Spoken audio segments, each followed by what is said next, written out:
교수님은 주의력 훈련을 위한 명상 기기까지 이제 직접 발명하셨는데요. 하여튼 김 교수님 하여튼 발명가이시다 하십니다. 또 이제 헬스 트레이닝만 해도 트레이닝 효과, 즉 혈압이나 혈당, 심박수의 변화를 이제 검증할 수 있는데 명상 훈련에 대해서는 객관화되어 있지 않는 것이 아쉽다면서 네. 이제 교수님께서 이제 윗바사나 수행자와 가나선 수행자, 요가 수행자, 네. 운동선수 네 집단의 촉각 자극 인지 능력 검사를 했다는데 이게 이제 촉각 그 자극 인지 능력을 이제 검사하는 기기인데요, 지금. 네. 이제 그런 이 기기에 대해서 좀 설명을 해주시고 그런 결과에 대해서도 좀 말씀해 주셨으면 합니다. 이게 복잡해 보이지만은요, 원리는 간단합니다. 뭐냐 하면은 그 스마트폰 보면은 그 진동 기능이 있잖아요. 막 떠는데 실제 뜯어보면은요, 그 안에 모터가 들어가 있어요. 그래서 그걸 코인 모터 이렇게 얘기를 합니다. 그러니까 코인인데 미국 그 돈 그 1센트짜리 그 링컨 그려져 있는 그 정도 크기예요. 그러니까 손톱, 엄지손톱 크기만한 코인 한 1cm경인데 두께가 한 1.5mm 아주 얇은 겁니다. 근데 그게 진동력이 그렇게 세요. 그러니까 모터인데 모터의 한 축에다가 이 무거운 줄을 달아가지고서 덜컹덜컹거리게 도는 겁니다. 근데 그게 빨리 도니까는 다라락 하고 떠는 건데 이제 그 모터를 제가 집게 여기에 일치화 시켜가지고서 그 옷에다 붙입니다. 이렇게 찝습니다. 근데 옷 중에도 신체와 밀착된 부분이요. 그러면 이게 진동할 때 몸으로 느낄 수 있거든요. 그래서 어깨하고 이제 그림에 보면은 뭐 어깨, 그다음에 허리 벨트, 그다음에 장단지 바깥쪽, 무릎 안쪽, 그다음에 양말 신고서 이 복사뼈 위쪽. 여기는 전부 다 그 옷이 피부와 밀착이 되어 있습니다. 그래서 왼쪽에 5개, 오른쪽에 5개를 붙인 다음에 그 다음에 이제 여기에 그 버튼을 누르면은요, 그러면 그 중에 그 몇 가지가 떨어요. 그러니까 10개인데 10개 중에서 뭐 3개가 진동한다든지, 그 눈을 가만히 감고 있다가, 어디가 진동했다. 근데 진동하는데, 진동 시간이 0.05초에서 길면 0.4초까지입니다. 그러니까 굉장히 짧아요. 릭 하고 진동합니다. 근데 가만히 있다가 어디가 진동하는지 갖다 느끼는 거예요. 촉각 자극이 어디 일어났는지. 그 다음에 여기에 번호가 붙어 있기 때문에 이 번호 중에서 뭐 1번, 7번, 4번이 진동했다 하고 이렇게 떠올립니다. 내가 느꼈기 때문에. 그 다음에 여기에 모니터가 있는데 이 모니터에 실제 진동이 어디서 일어났는지가 이게 표시가 돼요. 그럼 내가 느낀 게 여기 표시된 모니터의 번호하고 똑같으면은 그건 맞은 거예요. 그렇죠. 그럼 패스합니다. 근데 이제 내가 느꼈는데 하나를 빠뜨렸어요. 그러면은 이제 여기에 이걸 고정시켜갖고 같은 패턴을 한 번 더 해봐요. 그럼 내가 이 복사뼈 쪽을 빠뜨렸구나. 그래, 글로 쳤구나. 이러면서 이제 계속 훈련도 하기도 하고, 그 다음에 나의 촉각자 인지 능력을 체크를 하기도 합니다. 근데 이제 이게 뭐가 좋으냐 하면은 이런 식으로 계속 버튼을 눌러가면서 이렇게 수행을 하는데, 딴 생각을 하든지 좋을 수가 없어요. 누를 때 딴 생각하면 절대 못 맞춥니다. 그렇죠. 그 다음에 좋을 경우에도 뭐 절대 못 맞춥니다. 그러니까 항상 내가 깨어있어야지 돼요. 근데 이제 지금 MBSR이든지 뭐 여러 가지 수행법 많이 보급돼 있지만은 문제가 뭐냐 하면은 이제 그 훈련 효과에 대해서 과학적 검증한 건 많이 있습니다. 뭐 뇌 전두엽이 뭐 두꺼워진다든지 뭐 뇌파가 알파파가 나온다든지 이런 건 많이 있는데 훈련 과정은 과학화가 되지 않아요. 그러니까 훈련 과정. 근데 이제 보통 몸으로 헬스 트레이닝 할 경우에는 훈련 과정도 과학화가 되어 있고 이제 객관화가 되어 있고 훈련 효과도 객관화가 되어 있습니다. 그러니까 헬스 트레이닝 같은 경우에 뭐 조깅머신 틀어놓고서는 뭐 10분 달렸다 할 경우에 그 다음에 심박수가 어떻게 늘어났나 이건 훈련 효과예요. 그러니까 훈련 과정도 10분이라고 해서 체크할 수 있고 또 눈에 보이고요.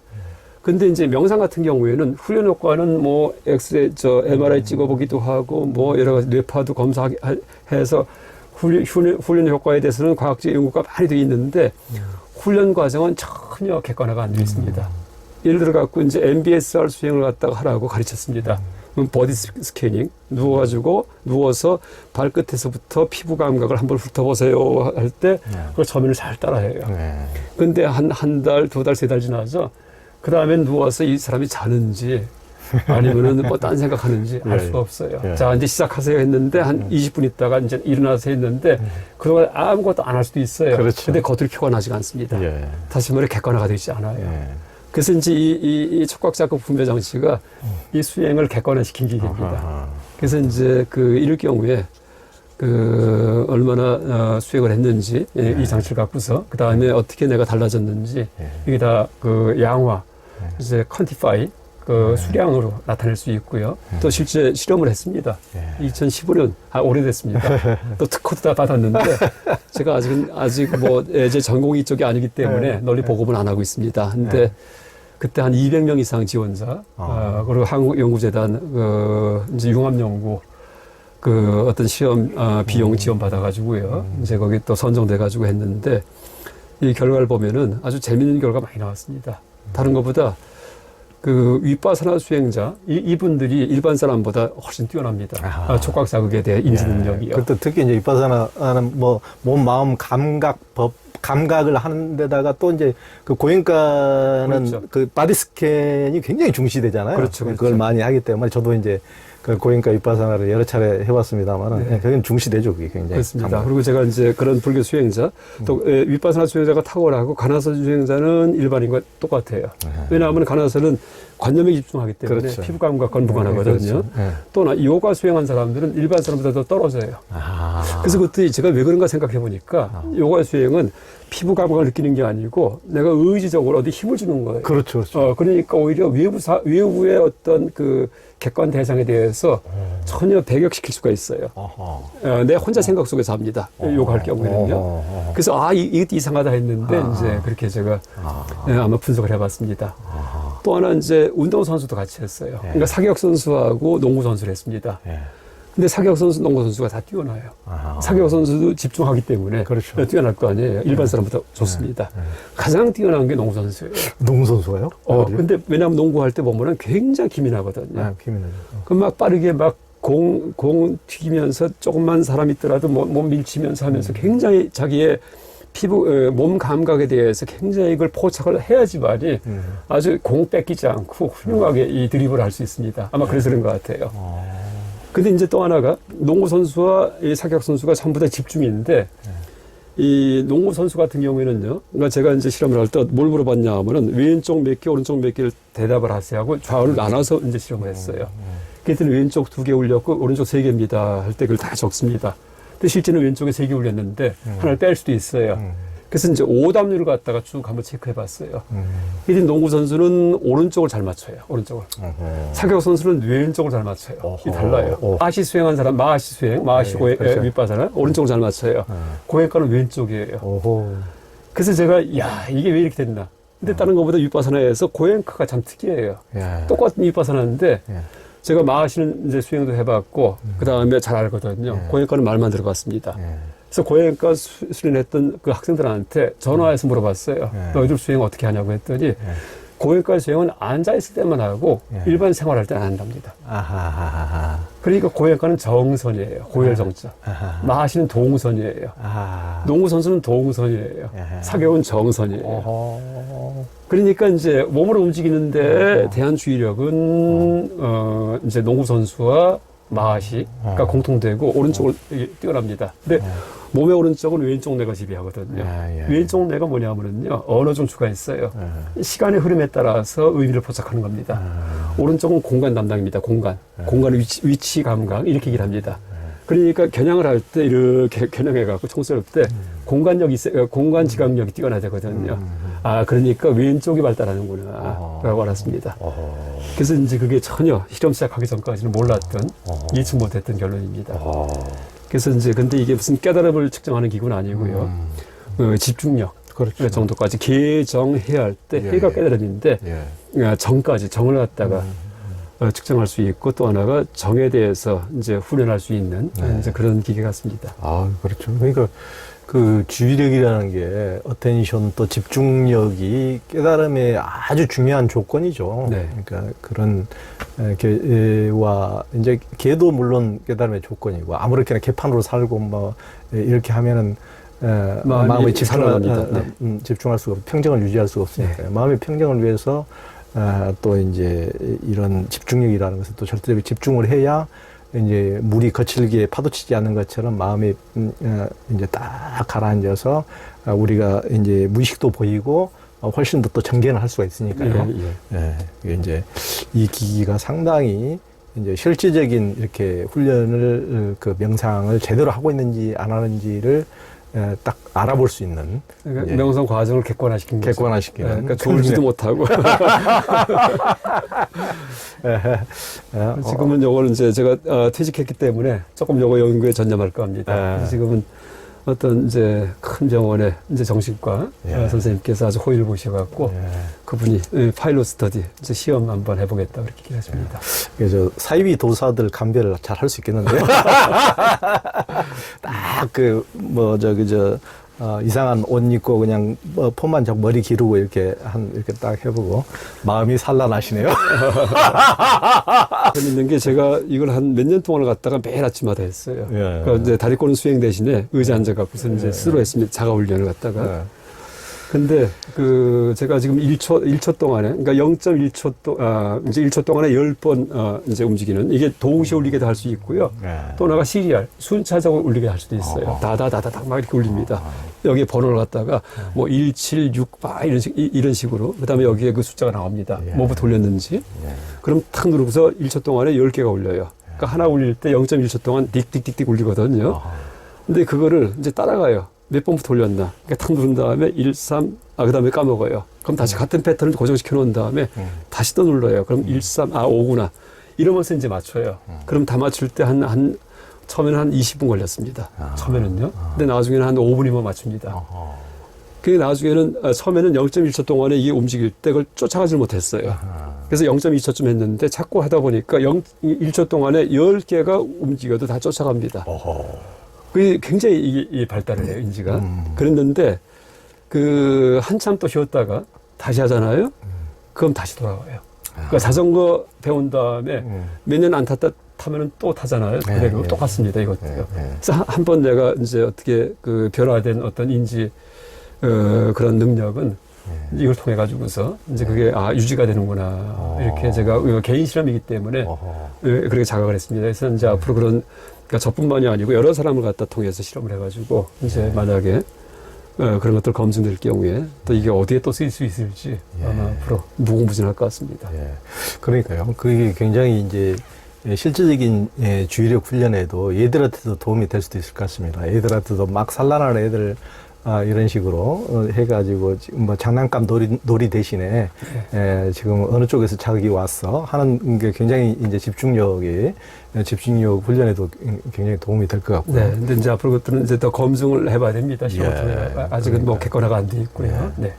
그러니까 이제 우리가 이제 삶에 이제 다양한 뭐 눈앞에서 보이는 시각적인 거, 또 들리는 청각적인 거, 또 감각적인 거, 미각적인 거, 우리를 현혹시키는 이 세상 온통 이런 감각 속에서 우리가 막 산란하게 이렇게 살아가는 것이 이제 인간의 삶인데, 우리가 정말 집중해야 될 것에만 집중하는 능력, 그것이 굉장히 이제 인간에게 굉장히 이제 성취를 위해서 중요한 요소고, 뭐 학문을 하거나 수행을 하거나 어떤 것을 하든지 어떤 영역을 하든지 그것이 굉장히 필요한 거 아닙니까? 그러니까 이제 오케스트라 주의자도 우리가 봤을 때는 전부 다 한 덩어리 소리로만 들리는데 그 사람은 그 7, 80개의 어떤 각기 악기 소리를 다 그 사람 귀에는 지금 들리면서 지적을 하고 이렇게 딱딱 뭐 올리고 내리고 이렇게 한다는 거. 우리 보통 사람의 눈으로는 아니 저게 한 덩어리 소리인데 저게 들려? 이제 굉장히 참 언빌리버블 능력으로 믿을 수 없는 능력으로 이렇게 생각이 되는 대로 이런 식으로 훈련이 되면은 그렇죠. 우리 자신도 촉각에 대해서 굉장히 미세하게 그럴 수가 있겠네요. 그럼 실제 이거 만든 동기도 뭐 이런 명상기를 만든다 이런 생각은 없었습니다. 그러니까 처음에는 제가 찰나를 재려고 했어요. 찰나. 구사론의 경문에 의하면 찰나가 75분의 1초거든요. 그렇게 계산이 됩니다. 근데 시각일 경우에는 그게 대개 증명이 됐어요. 왜냐하면 이제 애니메이션 같은 경우에 한 필름 60장 들어가거든요. 1초 동안에. 그러니까 이제 60분의 1초 정도를 갖다 이렇게 끊어봐가지고서 하는구나. 알 수 있습니다. 근데 그럼 촉각일 경우에 우리가 이렇게 가만히 앉아 있을 때 촉각이 발바닥에서 등에서 그다음에 엉덩이, 팔, 옷이 닿은 느낌, 목 이런 데 다 오거든요. 근데 1초 동안에 몇 개를 느낄 수 있는가? 그러니까 이제 찰나가 1초 동안에 동시에 몇 개를 느낄 수 있는가? 이걸 좀 재고 싶었어요. 이러면서 처음 있게 만든 겁니다. 그러다가 이제 나중에 진전돼가지고 이게 윗바사랑 원리가 같네. 이러면은 이걸 갖고 한번 명상 능력을 측정하는 기계 만들 수 있지 않을까 해서 이렇게까지 예. 일이 진전된 겁니다. 예. 그래서 이제 근데 촉각 같은 경우에도 이걸로 실험을 해보니까 뭐 거의 똑같습니다. 어떻게 했냐면은 동시에 이게 울리게 해요. 얼마 동안? 0.1초 동안에. 0.1초 동안에 동시에 울리는데 3개가 울리죠? 3개? 그럼 맞춰요. 3개가 어디 울리는지. 0.1초 딱 하고 울립니다. 그럼 3, 7, 6이구나 하고 맞춰요. 그래서 4개 이것도 맞춰요. 5개도 맞춰요. 6개도 맞춰요. 7개도 맞춰요. 8개는 못 맞춰요. 그래서 이제 이게 0.1초 동안에 7개 맞췄다는 얘기는 1초에 70개 맞출 수 있다는 얘기예요. 곱하기 하고는. 그럴 거 아니에요. 그래서 이제 그래. 추산입니다. 그래서 촉각일 경우에도 우리의 주의가 따라가는 거의 찰나까지. 거의 비슷하구나 찰나까지. 이렇게 할 수 있습니다. 근데 이제 찰나가 뭐냐 하면은 시간의 최소 단위가 아니고 우리에게 인지 가능한 파악 가능한 그렇죠. 시간의 최소 단위거든요. 그렇죠. 또 이 찰나도 아마 우리가 지구상이기 때문에 75분의 1초 거예요. 예. 그 중력이 좀 센 데 가면은요 더 빠를 겁니다. 왜냐하면은 이게 다 진화과정에서 이제 이루어진 겁니다. 그렇죠. 우리 찰나 파악하는 능력도 그렇죠. 75분의 1초까지만 파악하면은 생명의 위해를 받지 않는다. 그래서 이제 이렇게 된 겁니다. 적자생존이기 때문에. 근데 만약에 중력이 강한 데는, 그러니까 달 같은 경우에는 중력이 약하니까 천천히 떨어지잖아요. 예, 예. 거기 찰나가 좀 길 겁니다. 그럴 거 아니에요. 모든 게 천천히 움직이니까. 예. 근데 중력이 빠르면 뛰었다가 탁탁탁 떨어지거든요. 그러면 빨리 움직이기 때문에 모든 게 다. 예. 이러면 그걸 막 돌멩이가 날라올 때도 굉장히 빠릅니다. 막 어디서 떨어질 때. 그렇죠. 그럼 빨리 피해야지만 살아남거든요. 예. 그러니까 그 찰나를 인지하는 능력이 굉장히 짧은 사람들. 예. 이런 생명체만이 살아남았을 겁니다. 그래서 찰나도 그게 고속도에 있는 게 아니고 그러니까 지구상에서의 찰나. 그 다음에 아까 포인트 인스턴트 할 때 그 점도요. 이게 뭐냐면 인지 가능한 점의 최소 크기예요. 그래서 이 몇 센치라고 정해져 있는 게 아니고 현미경으로 보면은 또 이 시야에서 인지 가능한 점이고요. 그래서 찰나도 뭐 75분의 1초 했지만은 이 시간도 원래 길이가 없거든요. 그래서 파악 가능한 최소 단위 시간이다 이렇게 얘기할 수 있겠습니다. 그래서 우리가 지금 이제 이렇게 파악하는 찰나든지 어떤 공간적인 최소점이든지가 원래 있는 게 아니고 지구상 환경과의 연결관계에 의해 갖고 생명체와의 그러니까 생존 가능한 이제 그런 어떤 인지 능력의 한계가 아닌가 생각합니다. 뭐 더 얘기한다면 이게 다 연계예요. 이게 또는 잡념 많이 들잖아요. 잡념이 우리가 집중하기 힘들어요. 근데 잡념이 있어야지 돼요. 잡념이 있어야지만 약속을 잊어버리지 않습니다. 오늘 저녁 6시에 누구 만나기로 했는데 내가 집중만 하고 있으면요 까먹어요. 그러니까 지나칩니다. 그렇죠. 근데 잡념이 있기 때문에 자꾸 떠올라요. 그러다가 가야지 하고 갑니다. 그래서 이제 우리가 그렇게 잡념이든지 이런 거에 대해서도 그걸 배격할 게 아니고 일단 수용을 한 다음에 이제 그 다음에 수용해서는 그걸 어떻게 처리할 것인가 하고 다시 생각이 들 것 같습니다. 그러니까 이제 우리가 그 인지하는, 그러니까 의식이죠, 의식. 어텐션, 주의력이 굉장히 삶에서 필요하고, 그렇지 않을 경우라 우리가 무의식에서 끄달려가는, 이제 자기도 모르는 식으로 습관적으로 반복되는 행위, 이런 것들이 이제 삶을 깨어있지 못하게 이제 살아가는 요소인데요. 그러니까 그것은 이제 지금은 이제 상업적인 용도로도 많이 우리가 이제 주의력이 이렇게 의식적인 삶을 살지 못하고 무의식에 끄달려가는 삶이 된다면은 상업적인 용도로도 우리가 굉장히 그 대상화돼 버릴 가능성이 높은데, 우리가 이제 광고 요즘에도 보면은 그 뭐 보이지 않는 광고, 예를 들면은 그 우리가 뭐 적어도 1초, 2초 이렇게 되면은 눈앞에 저게 뭐 빵 광고네, 무슨 세탁기 광고네 이렇게 알지만은, 만약에 그것이 뭐 0.5초 만에 지나가 버리면은 미처 의식하지 못한 가운데 우리 무의식에만 이제 자각하는데, 그런데 이제 저녁에 출출할 시간에 TV에서 또는 인터넷에서 그런 광고가 막 햄버거 광고가 쫙 어떻게 지나간단 말이에요. 그러면 그걸 막 사먹고 싶은 욕구, 자기는 의식은 안 됐지만은. 그런 얘기 합니다. 의식은 안 됐지만은 그냥 그 욕구가 막 이제 그 눈앞에 갑자기 0.5초 만에 통닭이 지금 먹음직스러운 통닭이 이렇게 딱 지나갔다, 광고가. 그렇죠. 영상 속에 살짝 끼어나가고요. 그렇죠. 이제 그러니까 봤다는 자각은 못하지만, 그렇죠. 먹고 싶은 마음이 나겠고. 그렇죠. 그런 식으로 이제 굉장히 우리가 상업적인 용도화 될 가능성도 이렇게 깨어있지 못하면은 이제 그럴 가능성도 있는 거죠. 우리가 이제 결국 이제 우리가 수행하고 이렇게 하는 것도 이제 더욱더 의식적인 삶, 깨어있는 삶을 이제 살기 위한 거 아닙니까? 무의식에 습관적으로 끄달리는 삶이 아니고.